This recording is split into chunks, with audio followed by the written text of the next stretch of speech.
ആ കുട്ടികളുടെ അമ്മയെ കൊന്നു, ഇപ്പൊ അച്ഛനെയും വല്യമ്മയും കൊന്നു. അയാൾ യഥേഷ്ടം കാട്ടിലേക്ക് കഴിഞ്ഞ പ്രാവശ്യത്തെ പോലെ തന്നെ കാട്ടിലേക്ക് കയറി ഓടിച്ചിരിക്കുകയാണ്. ഇയാളെ എതിരിടാൻ പോകുമ്പോൾ സൂക്ഷിക്കണം, ഇയാൾ എന്തും ചെയ്യും. അപ്പൊ ഇയാളെ വെടിവെച്ച് വീഴ്ത്തണമെങ്കിൽ വെടിവെച്ച് വീഴ്ത്തണമെന്നാണ് ഞാൻ പറയുന്നത്. അയാളെ കാലിലിട്ട് വെടിവെക്കും. നിങ്ങൾക്ക് കൊലക്കേസിന് സമാധാനം പറയാൻ പറ്റില്ലെങ്കിൽ കാലിലിട്ട് വെടിവെച്ച് വീഴ്ത്ത അയാളെ അങ്ങനെ പിടിക്കാൻ ഒക്കുള്ളൂ. അങ്ങനെ പിടിച്ചിട്ട് നിങ്ങൾക്കൊരു പോലീസ് സംരക്ഷണവും അതുപോലെ തന്നെ നിയമപര സംരക്ഷണം ആ പോലീസ് ഉദ്യോഗസ്ഥന് ലഭിക്കും. കാരണം അയാള് നമ്മൾ കണ്ടല്ലോ, ഒരു മനുഷ്യജീവിയെ തിന്ന കടുവയെ നമ്മൾ വെടിവെച്ച് കൊന്നത് കണ്ടല്ലോ. അതിന് തന്നെ ആൾക്കാർ എത്ര അവിടെ കിടന്ന് ജനരോധനം ഉണ്ടായ ശേഷമല്ലേ അത് നടന്നുള്ളൂ.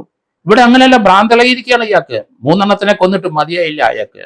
അതുകൊണ്ട് അയാളെ ദൂരെ നിന്ന് കാണുമ്പോൾ തന്നെ അയാൾ കാട്ടിനകത്ത് പ്രതിരോധിക്കും. അയാളെ കാലിലെങ്കിലും വെടിവെച്ച് വീഴ്ത്തണം എന്ന് തന്നെ ഞാൻ പറയുന്നത്. കാരണം ഇതുപോലുള്ള സംഭവങ്ങൾക്ക് നമുക്ക് ഒരു പാഠം ഉണ്ടാകണം. അതുകൊണ്ട് ഗവൺമെന്റ് അടിയന്തരമായിട്ട് ഈ കാര്യത്തിൽ ആ പോലീസ് ഉദ്യോഗസ്ഥരെ മാറ്റി ചുണക്കുട്ടന്മാരായ പോലീസ് ഉദ്യോഗസ്ഥരെ അവിടെ പോസ്റ്റ് ചെയ്യണം. അതോടൊപ്പം തന്നെ ഇയാളെ ഇനി അറസ്റ്റ് ചെയ്യാൻ സാധിച്ചെങ്കിൽ ഇയാളെ ഇനി തീർച്ചയായിട്ടും നമുക്ക് വെളിച്ചം കാണിക്കാതെ ഇയാളെ ജയിലിൽ തന്നെ സ്ഥിരമരണം വരെ ഇടുകയും വേണം. അയാളുടെ ജാമ്യം വയലേറ്റ് ചെയ്തു. രണ്ടാമത് വീണ്ടും കൊടുവാള് നടന്നാൽ 41-102 CRPC പഴയതിനകത്ത് കിടപ്പുണ്ടല്ലോ, അല്ലെങ്കിൽ BNS 106 കിടപ്പുണ്ടല്ലോ. എന്താ പോലീസ് നടപടി എടുക്കാൻ? ഒരു കൊലപാതകം കഴിഞ്ഞില്ലേ? ഇത് കൂടുതൽ വേറെ എന്ത് വേണം? ആ കൊലപാതകി വാള് വീശി നടക്കുകയല്ലേ? എന്താണ് ഇവരുടെ തലയിൽ കൂടെ സഞ്ചരിക്കുന്നതെന്ന് എനിക്ക് മനസ്സിലാകുന്നില്ല. അതിനല്ലേ വകുപ്പുകൾ ഉണ്ടാക്കി വെച്ചിരിക്കുന്നത്. BNS 305, 106 അറസ്റ്റ് ചെയ്യാത്തത്? ഇയാൾ കൊടുവാളുണ്ടല്ലോ, 307 കൂടെ വരൂല അതിനകത്ത്. 109 BNS പുതിയ വകുപ്പ് 101 BNS വെച്ച് അറസ്റ്റ് ചെയ്യാല്ലേ ഇയാളെ? അറസ്റ്റ് ചെയ്ത് ഇയാളെ റിമാൻഡ് ചെയ്യണ്ടേ? പഴയ കേസിന്റെ കണ്ടീഷൻ വയലേറ്റ് ചെയ്തു. ആ പോലീസ് സ്റ്റേഷൻ അതിർത്തി കയറി ഇവരുടെ വീടിന്റെ പരിസരത്ത് 2 മാസമായിട്ട് ഉണ്ട്. വടിവാള് വീശി നടക്കുന്നു. ആൾക്കാർ ഭയപ്പെട്ടു. എന്താ പോലീസിന്റെ തടസ്സം? അൺഫിറ്റാണ് അവര് പോലീസ് ഡിപ്പാർട്ട്മെന്റില്. ആ DYSPയും SPയും ആ SHO അൺഫിറ്റാണ്. കാരണം പോലീസിന്റെ പ്രാഥമിക കടമ എന്താണ്? നമ്മുടെ ജീവനും സ്വത്തിനും സംരക്ഷണം തന്നെ. അല്ലാതെ അവരുടെ വാണിങ്ങോ അവരുടെ അഡ്വൈസോ ഒന്നും അല്ലല്ലോ നമുക്ക് ആവശ്യം.